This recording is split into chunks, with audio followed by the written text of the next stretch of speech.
Coach, you talked about slow starts before, another one today, and you had to fight your way out of a big hole again. So slow start, then what got you going? Yeah, like we've told the team, I don't quite understand why we've gotten off the slow starts here recently, but the reason we got back into the game because I felt like our guys, played defensively at a level that they're capable of, and for us when we're good, it's our defense, and we've talked about shooting, all that stuff. It just doesn't matter. I mean, it's all about when we guard. That's where our group has a chance to be special and can do some really, really good things against good teams. And I thought that second half you saw that back again, and that was great to see from coaching standpoint. Like, you have a tough half, really tough half against a team like Houston, down 20. That's not always the most encouraging thing to go into a halftime locker room as a task to try to come back. But I thought the guys showed an incredible fight in the second half and got back to what has made them successful throughout the year. Questions for Toby and Joseph, please. So for both players, Joseph, you can start. Defense the second half, how was it different than the first half? We just played harder. It's been evident these past 3 games that we have slow starts, but we just got to pick it up in the first half and play all 40 minutes. I just think defensively that we just got back to our identity. We just weren't guarding in the first half. We just weren't being ourselves. For either one of you, Darian mentioned he's not really sure why the slow starts have kind of been happening recently. Do you guys have any hypothesis or any answer to that? That's completely on the players. Our coaches do everything they need to do to get us prepared for every single game plan, and they have terrific scouts. We just got to want it more. We haven't arrived, and we know that, and we just have to play with more confidence on that defensive end. Kind of what Toby said, we just got to bring it. It's on us at the end of the day. So we just got to figure out how we could get off to the best start we can. Toby, how hard is it to keep off the glass? Because second chance points were almost the exact differential of the game. So how hard are they to stop in that area offensively especially? They're a good rebounding team, but there's really no excuse. Every team in this league rebounds hard. Credit to them, but that's been somewhere that we had to focus on, is rebounding and checking out. So we just didn't do that tonight. When you're out there and you're starting slow, do you realize, the comparison between the first and second half, Joe? We definitely realized, leads can change real quick. Like, you go down 5 to down 20 real quick, and we saw that in the first half. But in the second half, like I said, we picked it up, started playing harder, more discipline, and that was the outcome. Crowd, how much does the crowd play into that? A huge deal. We have great crowds every game, so, just having their support, we really need that. Darren, anything else for the players? Just were you guys saying anything to Small early on? He had a little bit of a slow start offensively again.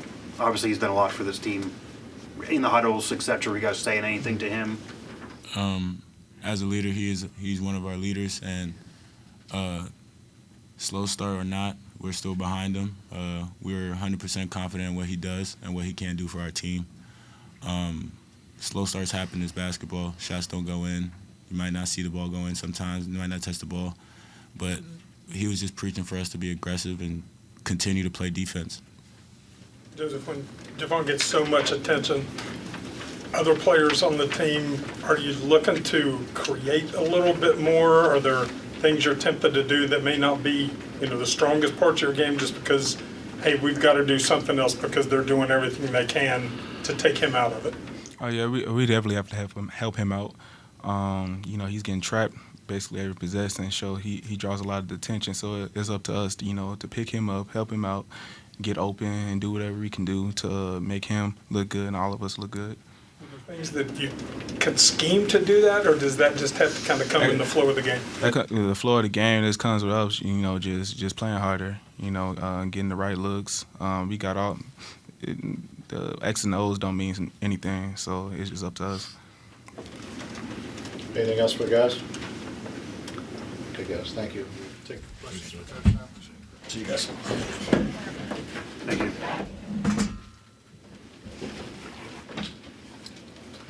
Darren, there's got to be a reason Houston's won 13 straight. I would think defense has got a lot to do with it. Is there something about their defense that sets them apart? Yeah, defensively, I mean, they're just well connected. They're very aggressive. They actually tonight were less aggressive in trapping ball screens because they wanted to switch a little bit more, just to take away some of our pick and pops that Amani had hurt them at their place with. So, but they do a great job. They really load to the ball. It's hard to really crack them, and it's not many teams have. And I thought at times tonight. We did get some good looks, some good opportunities, especially in the second half. I thought our movement was a lot better. We were able to get some post touches and things that lived in the paint a little bit more, which is a lot of times hard to do against them. So, second half, I thought again offensively we did enough, and even defensively, until late we just ran out of gas. But I thought we did enough. It was just that first half was just too much. How detrimental was the free throw shooting when you're trying to play catch up? You missed, I think, 3 front ends of the one-on-ones. Yeah, those are tough. I mean, it's big parts of the game. I know. I think we had one when we were down 5, maybe another when we were down 6, and both front ends. So those are tough because you're right there. You just need to get it to a 1-possession game.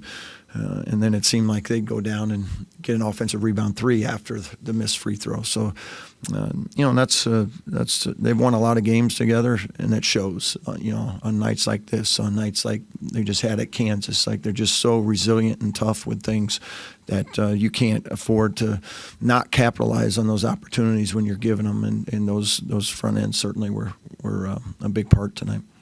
Coach, you guys have obviously proven you can beat anybody, but does this loss, because they're a top 10 team, feel any way different than the other 2 recent ones, since those teams were struggling going into the matchup? No, I mean, the first half felt like our last 2 games, to be honest with you. Like, we just haven't played with the same spirit that we had, prior to that.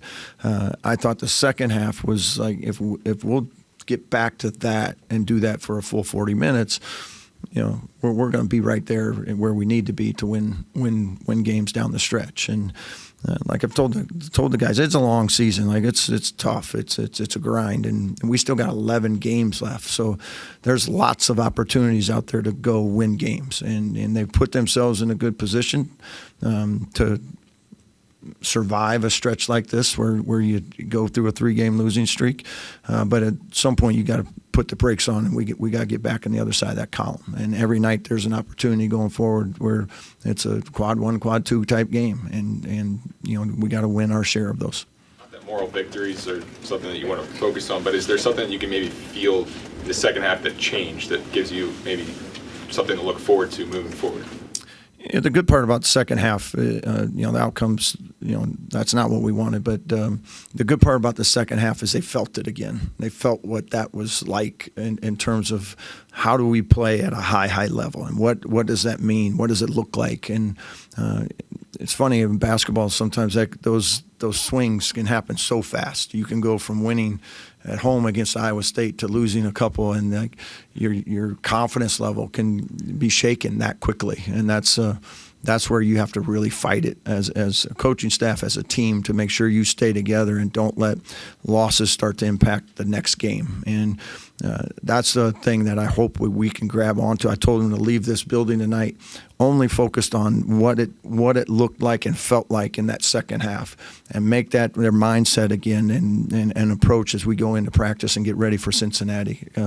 Because that team in that 15-minute stretch will take anywhere, because they'll go compete and line up and go do some things that can be pretty special. How much did Sincere Harris play a part in that second half? It seems like the team is really feeding off his energy. They've done that a couple times this year.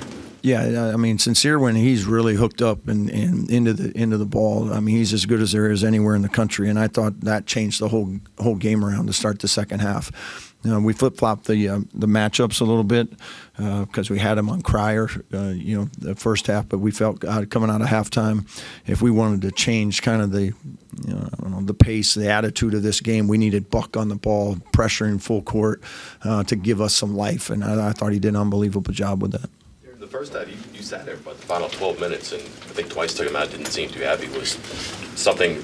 Could you see something wrong? Did he know something was wrong? And just the flip of the switch at halftime. Yeah, there was some moments in that first half that Buck's really good when he's doing what he was doing the second half, and the first half wasn't that same tenacity, and we need him to be Buck's not a guy that's going to go out and hit 8 threes for you. I mean, that's just not his strength right now. But his strength is to dominate that ball and dictate defensively. And then you could see all of our guys just follow him, and all of a sudden they just fed off of him. And now our whole defense, picked up. And I thought he did the same thing in the second half at Kansas State.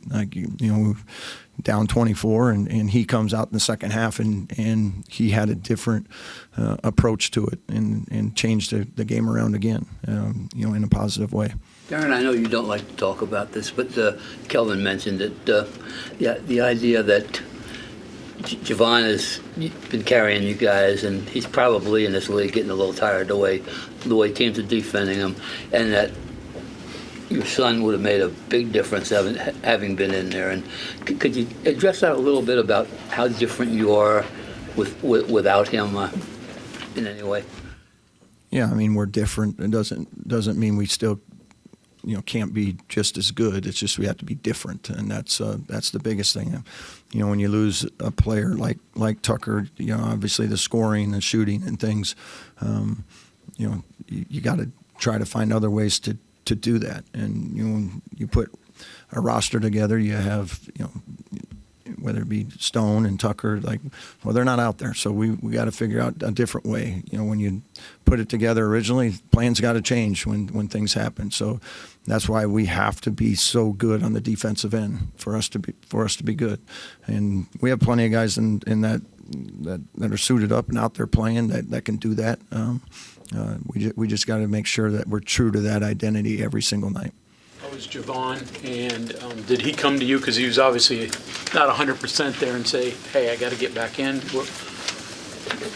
terms of Javon, I just asked him if he was good. He said, yeah, I'm good. Just give me to the 8-minute.